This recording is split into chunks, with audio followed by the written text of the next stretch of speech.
When I was, I guess 15 years ago, I would have been about 25, and I was definitely not thinking about, trying to save an old elevated rusty rail line with weeds growing on top of it and turn it into a park. I didn't pay the High Line a bit of attention in 1985, 86, around then. Even if you see it in multiple locations, it's easy to think that it's just fragments of something, that's just pieces.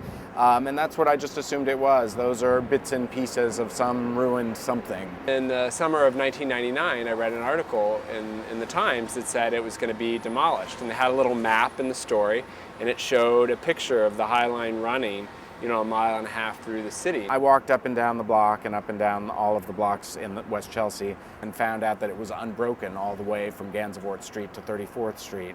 And that's what really struck my interest in it. The idea that you might be able to go up on there and move through the city from that very unusual vantage point. And I thought, someone must be working to preserve it, the Municipal Arts Society, and I could volunteer or lick stamps or help out in some way. We both ended up being invited to this community board meeting and attending, and we happened to sit next to each other. And we found ourselves really the only people in the room who were interested in possibly preserving the High Line. We called up the railroad and asked if they could give us a tour, and they said sure. We came up just in an entrance right over there out of Chelsea Market, and we turned the corner over here, and it was full of wildflowers.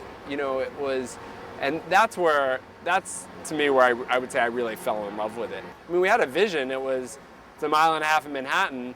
Let's bring it back to the public. Let's think of some public use for it. We both did the High Line as something on the side for a while in the start. We both worked at home. We did our other work at home, and in the time that we could carve out, we worked on the High Line.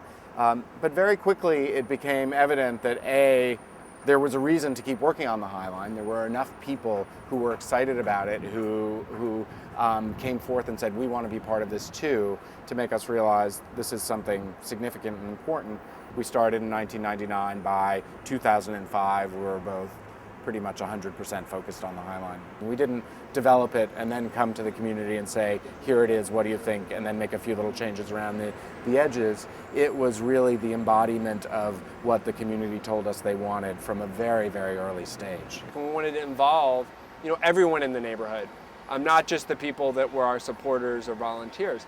And so we did a partnership with the lab school where we developed a curriculum for kids using the High Line to teach certain subjects like math, art, social studies, the history. I'm surrounded by former factories, warehouses, places where freight trains came and went. All of that activity is gone now, but the High Line is this silent reminder of this very vibrant time in New York City's past. It's literally a big recycling project. I mean, you're recycling an industrial building for a new use that it was not intended for. That's happening all over New York, and I think when it happens, it makes for more interesting neighborhoods.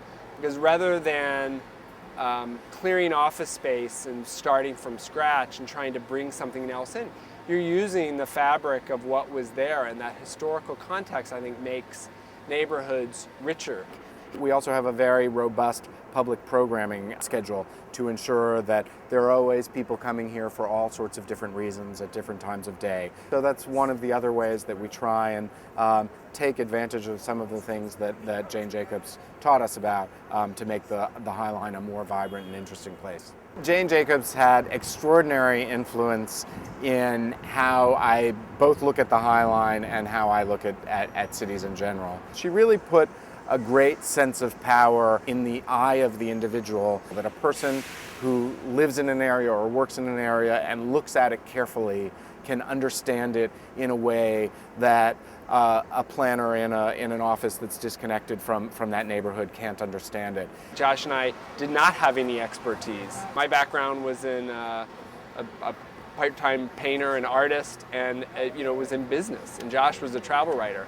So when I got the call from the Rockefeller Foundation, it was, that we were being awarded this medal. It was very moving. I started crying. Both the Rockefeller Foundation and the Municipal Arts Society have played pivotal roles in the development of the High Line. The Municipal Arts Society was our very first civic organization that supported us, and they didn't just support us.